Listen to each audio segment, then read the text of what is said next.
Wait ചെയ്യൂ, scroll ചെയ്യരുത്.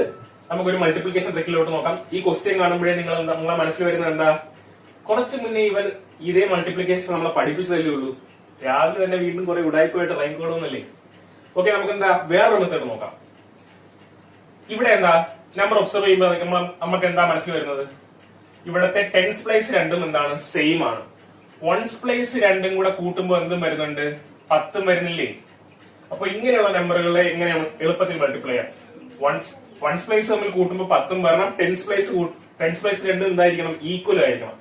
അങ്ങനെ വരുമ്പോൾ നമ്മൾ എങ്ങനെ ഈസി ആയിട്ട് മൾട്ടിപ്ലൈ ചെയ്യുക, ജസ്റ്റ് 6ഉം 4ഉം കൂടെ മൾട്ടിപ്ലൈ ചെയ്ത് എന്ത് ചെയ്യുക, 24 എന്ന് എഴുതുക. എന്നിട്ട് ടെൻസ് പ്ലേസിൽ കിടക്കുന്ന നമ്പർ എത്രയാണ്, 3 എന്ന് അറിയാം. 3ന്റെ തൊട്ടടുത്ത നമ്പർ ഏതാണ്, 3 കഴിഞ്ഞ് വരുന്ന നമ്പർ ഏതാണ്, 4 അല്ലേ. ആ 3ഉം 4ഉം കൂടെ മൾട്ടിപ്ലൈ ചെയ്ത് എന്ത് ചെയ്യാൻ മതി, 12. 1224. ഇതാണ് നമ്മുടെ ആൻസർ. മനസ്സിലായെന്ന് വിചാരിക്കുന്നു.